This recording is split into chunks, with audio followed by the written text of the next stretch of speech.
It began long before the Pacific exploded into war, in the silent, meticulous shipyards of Yokosuka, Kure, and Nagasaki. The year was 1937, and Japan stood at the edge of a transformation. The sea, always its lifeline, was about to become its empire's greatest weapon. The Imperial Japanese Navy, guided by ambition and precision, was building something no Asian power had ever dared. A fleet of aircraft carriers powerful enough to challenge the world. Akagi, the first frame, the Akagi, meaning a red castle, was more than a ship. It was a declaration of intent. Originally laid down in 1920 as a battle cruiser under the Amagi-class program, the Akagi was transformed mid-construction into an aircraft carrier after the Washington Naval Treaty forbade new battleships. Her hull, long and narrow, still carried the ghost of her original design: speed over armor, aggression over endurance. In 1938, Akagi underwent massive reconstruction. 3 flight decks were stripped and replaced by a single full-length deck, giving her a striking new silhouette, sleek, aggressive, almost predatory. Her hangars were expanded, her elevators strengthened, and her engines refitted for greater range. When she emerged from modernization, Akagi was the beating heart of the first air fleet, Kaido Butai, the first concentrated naval aviation strike force in history. To Japan, she symbolized rebirth. To her crew, she was a fortress of the sky. Her flight deck smelled of fuel and sea salt, and when the sun rose over her crimson flag, sailors whispered that she carried the spirit of the samurai into the modern age. Akagi was more than steel. She was pride, ambition, and the living embodiment of Japan's vision of dominance. Kaga, the silent fortress beside her, stood Kaga, a ship forged in irony. Like Akagi, she too was born from compromise, laid down as a battleship and reborn as a carrier after treaty restrictions. But where Akagi was sleek, Kaga was formidable. Her decks were longer, her armor heavier, her structure more industrial than graceful. Launched from the Kure naval arsenal, Kaga became the Navy's workhorse. Her hangars could carry over 90 aircraft, and her triple-deck design, though later replaced by a single expanded flight deck, made her both complex and cramped. Yet she embodied what Japan valued most: perfection through discipline. Every pipe, every rivet, every tension wire was hand-fitted, inspected, and aligned by men who believed they were serving the emperor directly. Kaga's workshops were legendary for silence. Only the steady rhythm of tools echoed in the dry. When she was finally launched, her massive form reflected in the waters of Kure Bay like a mirror of destiny. While Akagi inspired awe, Kaga demanded respect. Together they formed the spiritual twin pillars of the Kido Butai, symbols of power that fused Japan's old warrior code with the relentless advance of modern warfare. Soryu, the swift dragon. By 1937, Japan had mastered the art of transforming treaty limitations into opportunity. The Soryu, or a blue dragon, was born from lessons learned on Akagi and Kaga, smaller, faster, and astonishingly efficient. She was laid down at Kure in 1934 and commissioned in 1937, her design emphasizing speed and air capacity over armor.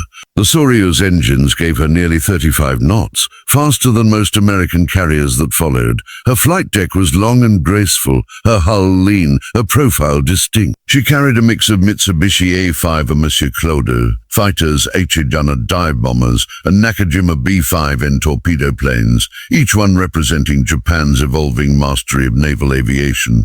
But her true strength was in her coordination. Every squadron, every flight operation aboard Soryu was practiced with near-religious precision. Launch teams drilled endlessly under blazing sun and freezing rain, perfecting the choreography of takeoffs and recovery. Observers from other navies would later remark that no one on Earth could launch a full strike as quickly and cleanly as the Japanese carriers.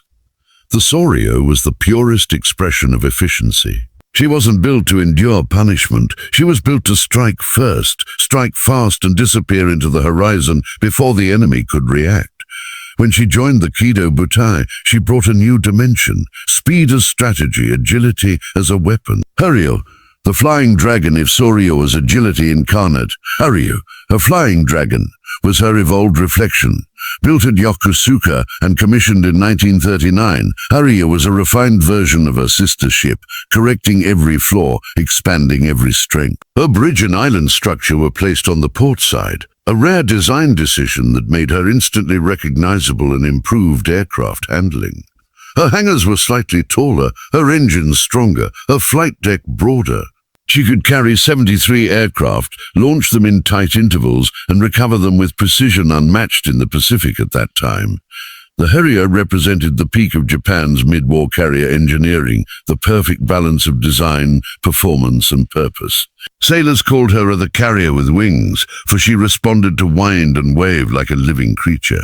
Her commander, Captain Tomio Kaku, was said to stand silently at her bow during sunrise, feeling her deck vibrate beneath his boots as if she were breathing. By 1941, the Flying Dragon had become an essential piece of Japan's naval chessboard, sleek, fast, lethal, and beautiful in her symmetry. Shokaku, the crane of fortune, but Japan was not finished. The lessons of the early carriers birthed a new class. The Shokaku class, the most advanced carriers Japan would ever build before the war. The Shokaku, meaning a soaring crane, was launched from Yokosuka in June 1939 and commissioned in August 1941, just in time for war. She represented a leap in naval engineering. Improved armor protection, enclosed hangars, enhanced aviation fuel safety systems, and larger air capacity.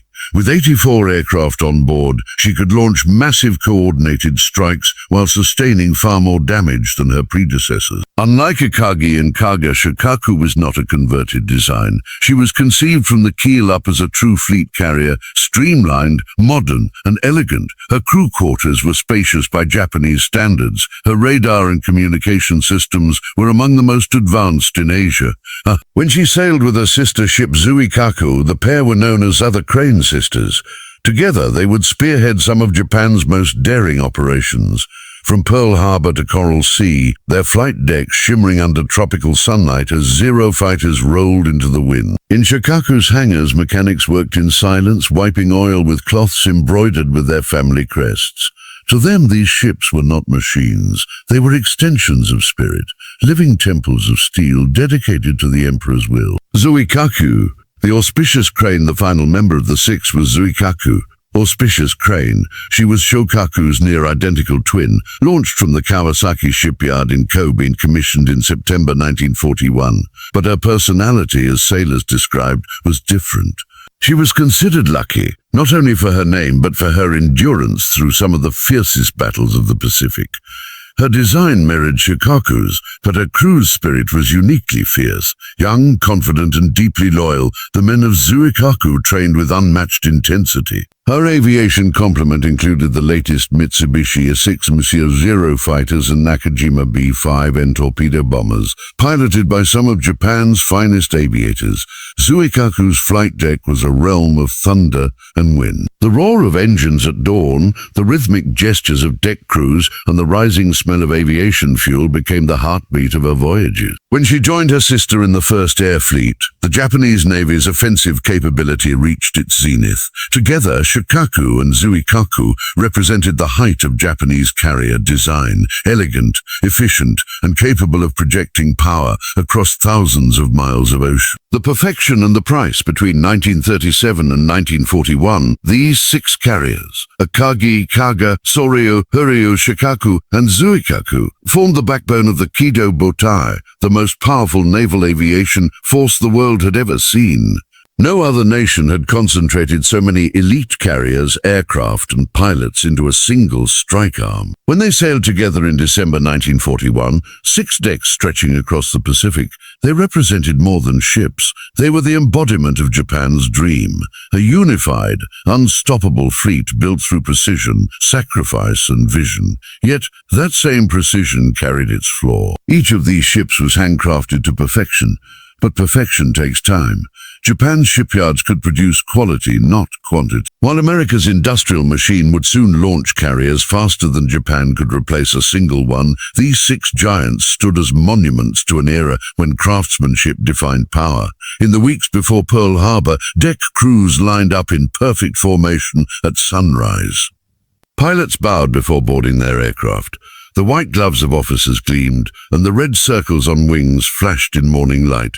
Each of the 6 ships carried a divine sense of purpose, a belief that destiny itself rode upon their decks, and for a time that belief would hold true. On December 7, 1941, Their planes would rise in formation and carry Japan's fury across the Pacific. The world would awaken to the thunder of their engines. But behind every magnificent carrier was the quiet hum of impossibility, the knowledge that once these masterpieces were lost, there were no equals to replace them. The Empire had built 6 giants, and 6 was all it could ever build. The attack on Pearl Harbor did more than sink ships. It forged resolve. Within days, the shock of December 7, 1941, turned into a rhythm of motion that pulsed across an entire continent.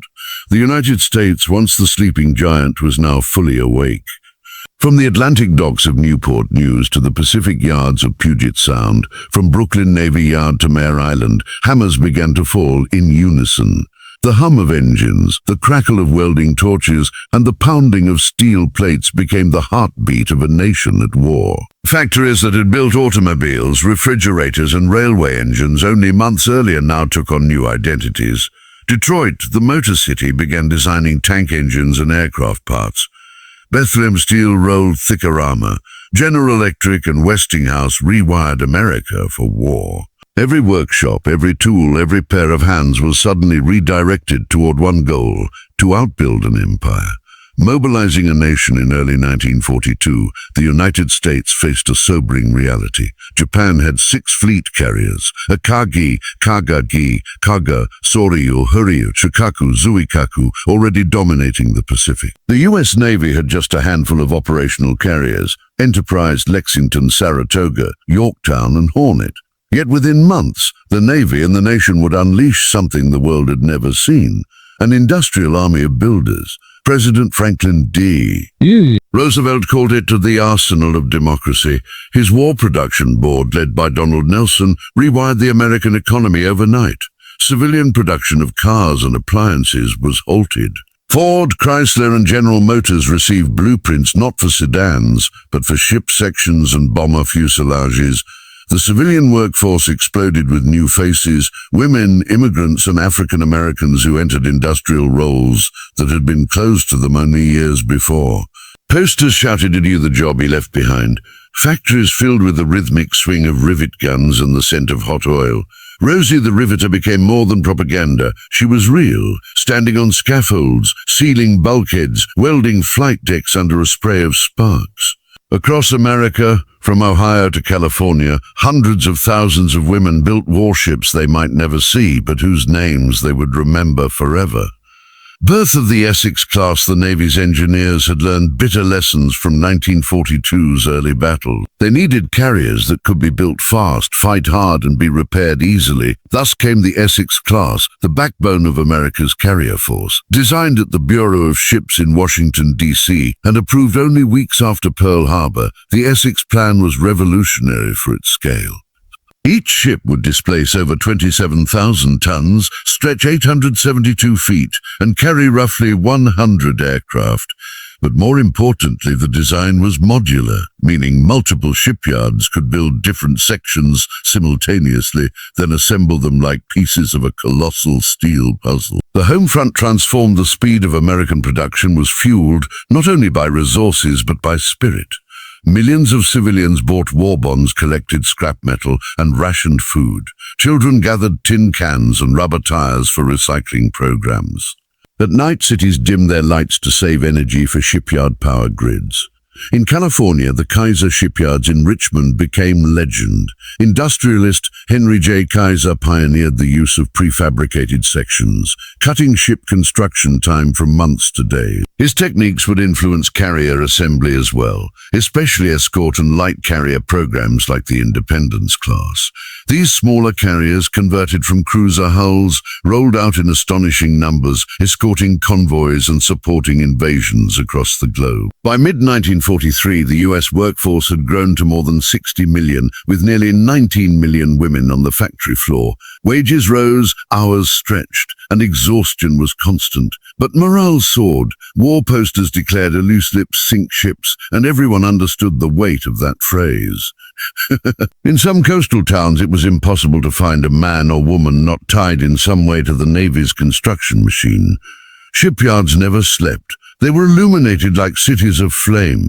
Crews worked 3 shifts around the clock, the clang of steel echoing into the night. Cafeterias served midnight breakfasts. Swing bands played during brief breaks to keep morale high, and when the first Essex-class carrier left its slip, sirens wailed across the harbour like a national anthem. Engineering triumph and evolution. Each new carrier was an evolution.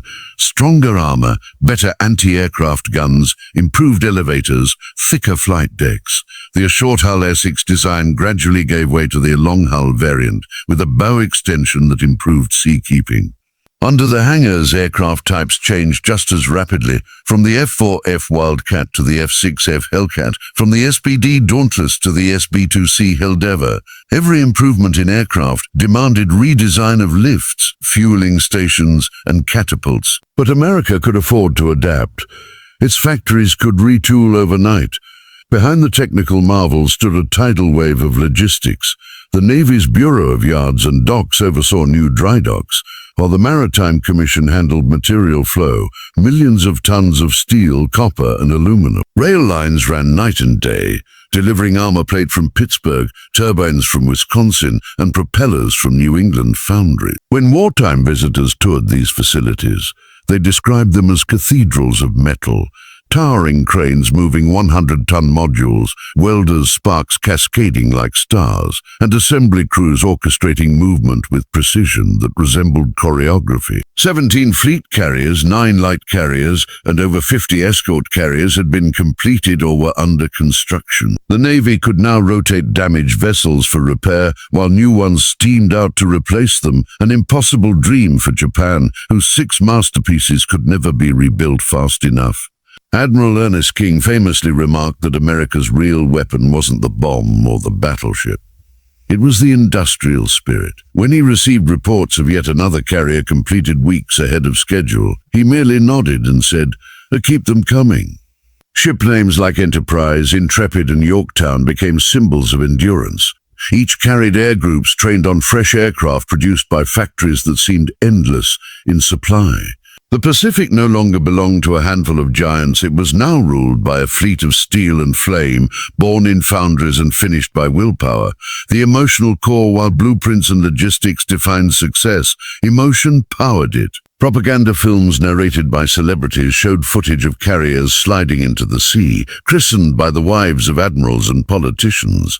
Crowds wept, cheered, and saluted as champagne bottles shattered across bows. Children in schoolrooms followed maps dotted with carrier names, proud that their parents had built the ships sailing across those blue lines. Every launch was a promise to avenge the fallen, to end tyranny, to bring sons home. The nation had turned its grief into momentum, its factories into forges of freedom.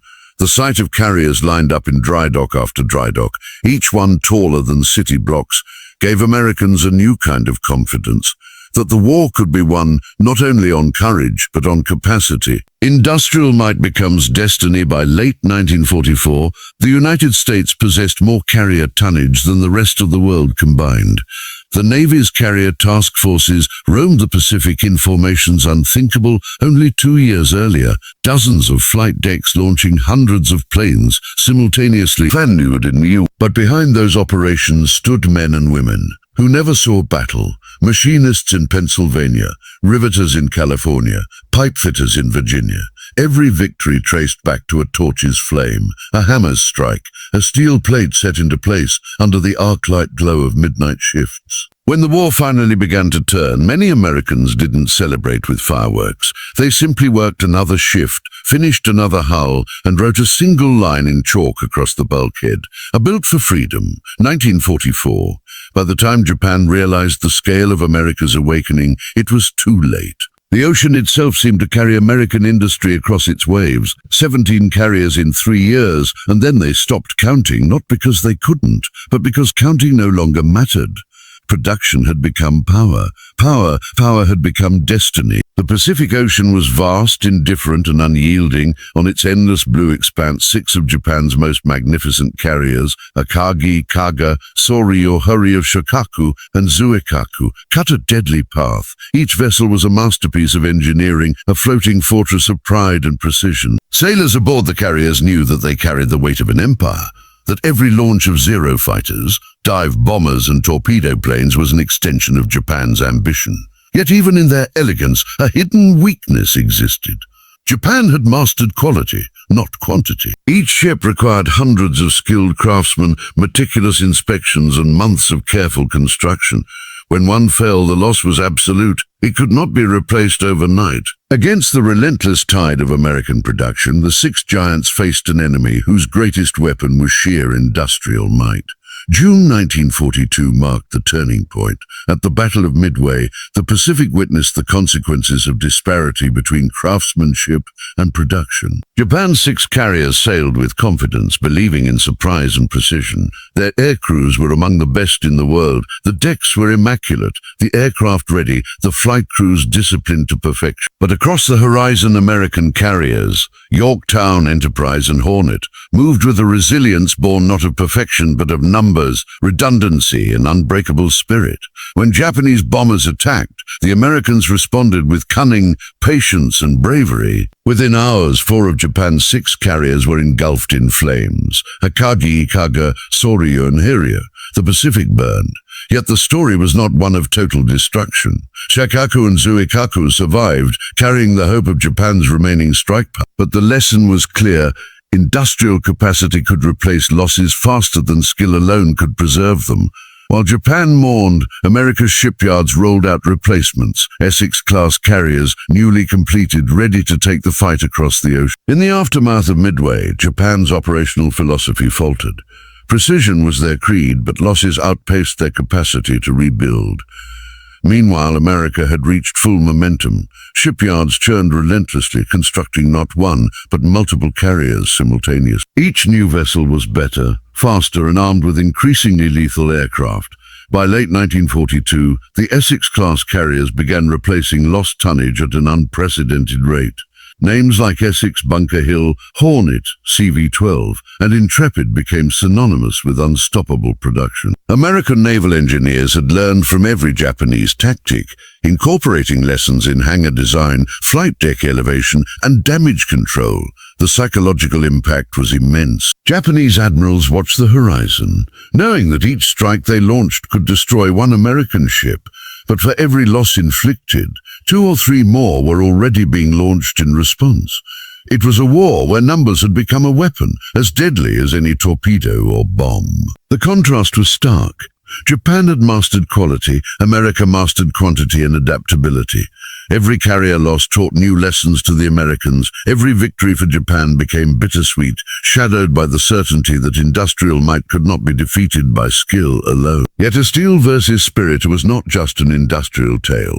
Behind every launch catapult, every hangar, every gun turret, human courage shaped history. Pilots, sailors, and aircrew faced dangers that rivaled the stormiest seas. The decks of carriers were alive with tension, aircraft ready for combat, crews scanning the horizon, and officers silently weighing every decision. In every American and Japanese carrier, emotion ran high.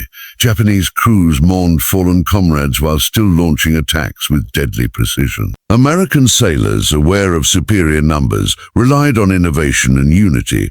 Fire control teams coordinating to repel dive bombers, deck crews racing against time to relaunch fighters, and damage control parties risking lives to save their floating homes. Even in defeat, both sides displayed extraordinary resolve. Japan's Soryu and Hiryu burned at Midway, yet officers and sailors fought to save what they could, launching one final counter-strike. Meanwhile, American ingenuity and morale kept the Essex-class carriers afloat and operational, turning industrial supremacy into battlefield dominance. This balance of spirit and steel defined the Pacific War. Courage could win a battle, but industry won the war. America's shipyards had transformed loss into opportunity, scarcity into abundance. The Japanese fleet, for all its skill and bravery, could not match this relentless force. By 1943 and 1944, America's industrial output reshaped the Pacific entirely. Battles like the Philippine Sea and late Gulf demonstrated how fleet size and capacity dictated strategy. Japan still launched daring raids, but each strike risked ships that could not be replaced in time. Meanwhile, American carriers could rotate out for repairs without halting operations. Shipyards were part of the war machine itself, continuous, efficient, and adaptive. The modular Essex-class designs allowed new technologies, radar, anti-aircraft guns, flight deck armor, to be installed mid-construction. Each launch brought lessons learned from the battlefield directly into the next vessel. Unlike Japan's painstaking craftsmanship, America's system allowed mistakes to be corrected quickly and innovation to spread rapidly. By 1945, the U.S. Navy fielded more than double the carrier tonnage Japan could ever produce, each ship a fortress of both steel and industrial ingenuity. The carriers became symbols of unstoppable momentum, their decks filled with aircraft capable of delivering decisive blows. Industrial supremacy had become the ultimate weapon, overshadowing the skill, precision, and bravery of even the most elite Japanese carrier units. The war now illustrated a simple truth. Skill without numbers could be destroyed. Numbers without skill could learn and adapt. Japan's 6 carriers, unmatched in their engineering brilliance and crew training, were doomed against an opponent who could outbuild and outreplace them. This was more than numbers, it was philosophy. Japan had trained elite pilots in limited numbers, created masterpieces in steel, and relied on the precision of each strike. America, by contrast, trusted industrial might, redundancy, and the ability to continuously adapt. When a Japanese ship sank, it was tragic. When an American carrier was damaged, another replaced it within months, often better than before. Over time, this philosophical clash became decisive. Battles were no longer just confrontations of skill or courage, they were tests of industrial resilience. America's ability to replace losses faster than Japan could inflict them created a strategic advantage so overwhelming that even the most experienced Japanese admirals struggled to counter it. In the end, the Pacific War was a duel of extremes. Japan's 6 carriers were feats of imagination, precision, and loyalty. They struck first, fast, and with terrifying efficiency, but the United States had unlocked a weapon more powerful than any torpedo or bomb, the unstoppable force of industrial mobilization. For every Japanese masterpiece destroyed, 2 American carriers rose in its place. For every squadron lost, a new one waited, trained and ready in hangars that stretched for miles. Human courage met steel, but steel built by a nation's willpower ultimately prevailed. The story of a steel versus spirit is not only one of warships or battles. It is a testament to what a nation can achieve when every hand, every factory, and every mind focuses on a single goal. By 1945, Japan's initial brilliance could no longer match the relentless, overwhelming tide of American industry, and in that ocean of steel, spirit alone could not withstand numbers. The 6 Japanese carriers had once seemed invincible. Against America's 17 and counting, they became symbols of brilliance overwhelmed by scale, a reminder that in modern warfare, production is as decisive as courage, and that industry can indeed become destiny.